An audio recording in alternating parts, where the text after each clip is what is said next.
Okay, P World, here we are now, moving on. Oh, I can see my chinny chin chin there. Chapter 11 in Strayer, Ways of the World. This is Empires in Collision, Europe, the Middle East, and East Asia, 1800 1900. All right, pretty exciting stuff here. Just continuing with this theme of imperialism as we lead into chapter 12, which is World War One and World War Two and the years in between. So this chapter is a little different. It's going to focus mainly on. I'll come back to this image in a second, but well, I'll just leave it up here. What the heck? It's going to focus mainly on places that were not directly under European control. So these are places that were indirectly affected by imperialism. Primarily, this chapter is going to focus on China and the Ottoman Empire. We'll also look at Japan, which is clearly not affected by imperialism in any way. It is an imperial power. So we're just looking at non-European places that were either indirectly affected by imperialism or not at all, really. When you think of Japan, it was inspired and it mimicked, if you will, took its own way of becoming an imperial power at this time in Asia. And that's where we'll finish up the chapter. We'll also want to keep in mind that a lot of the world was not affected by imperialism, namely the Americas. They had already, I mean, they were indirectly affected, but not directly because they had gotten their independence in the 19th century primarily. And again, China, obviously a large population of the world at that time, and Persia. So these places are under indirect influence, but that is it. So this image here starts up your chapter. This is from a French magazine. It's a political cartoon, if you will, and its symbolism is showing European powers and Japan dividing up China, while China kind of sits back without any without the ability to stop them. We'll break this down and kind of analyze it more in class, so I'm not going to say anything more about that. So this is pages 481 to 492. This is the first part of the chapter. This section that Strayer has to start off is called Reversal of Fortune, China's Century of Crisis. So this is throughout the 1800s.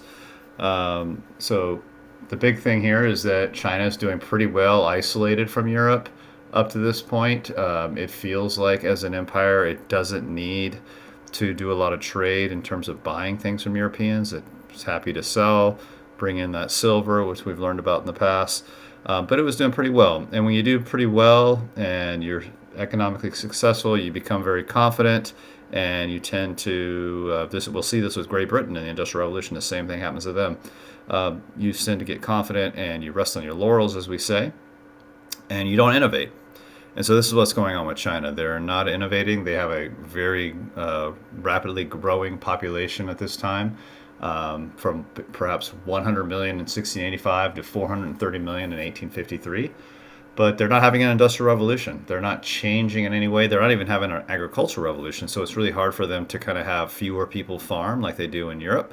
They have the same amount of people farming, but they have a larger population, which means more people need to share the land. So there's a lot more divisions of land. People have to pay their taxes to the government.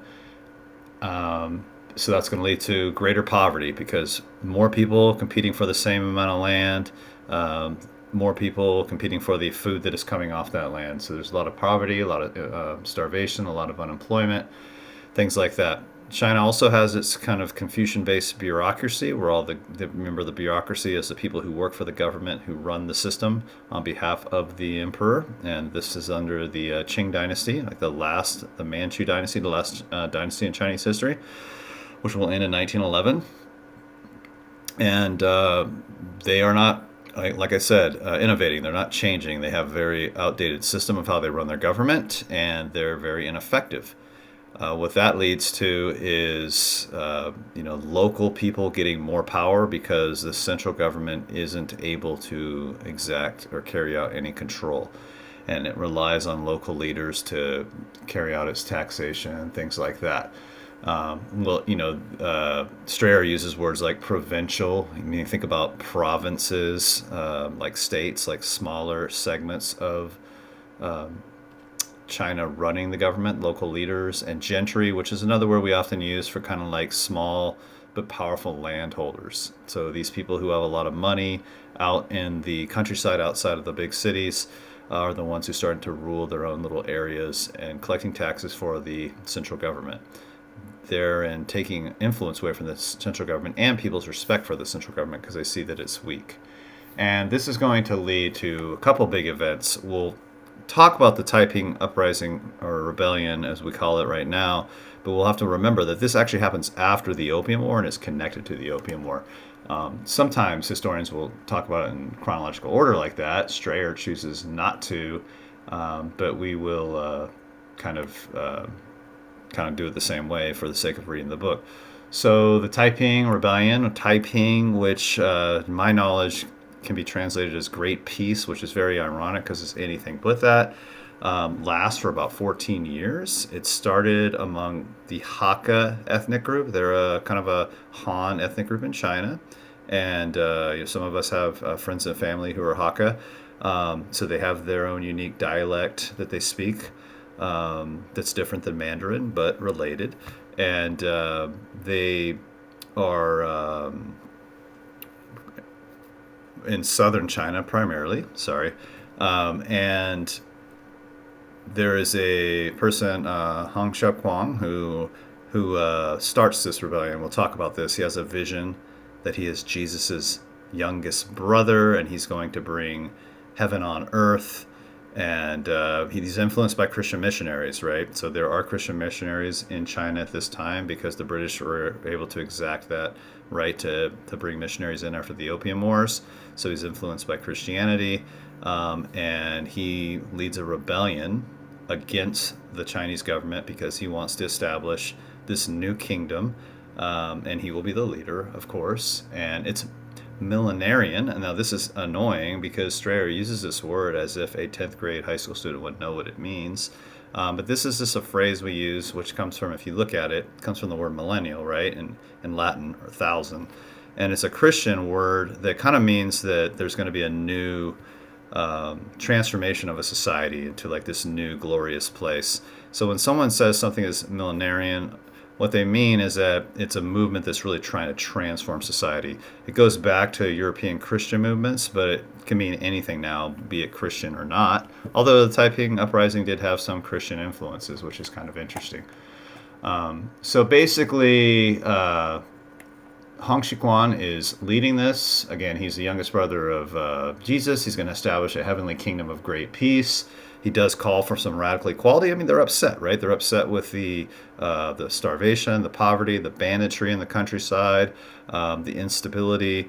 They want to restore order. I mean, their goals are actually pretty lofty. If you look at what they wanted, you can understand why a lot of Chinese peasants would support them. It's a lot better life than what the current society at the time was giving them, or their society at the time was giving them. There are also very egalitarian toward women and men. This is sort of a Hakka thing. If you read in the book, he talks about how Hakka women didn't have their feet bound. They weren't influenced as much by Confucianism and so on.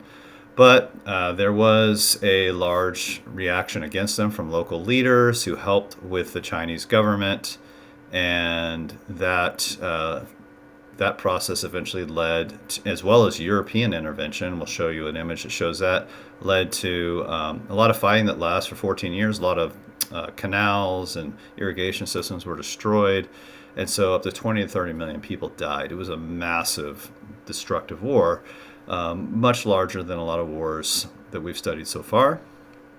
And it was obviously bad for the Chinese economy, bad for the Chinese government. It made it look really bad. And people started to look at local leaders even more so with power, right? Like, wow, these guys are the ones who stopped the Taiping Rebellion, not the Qing Dynasty and its official military.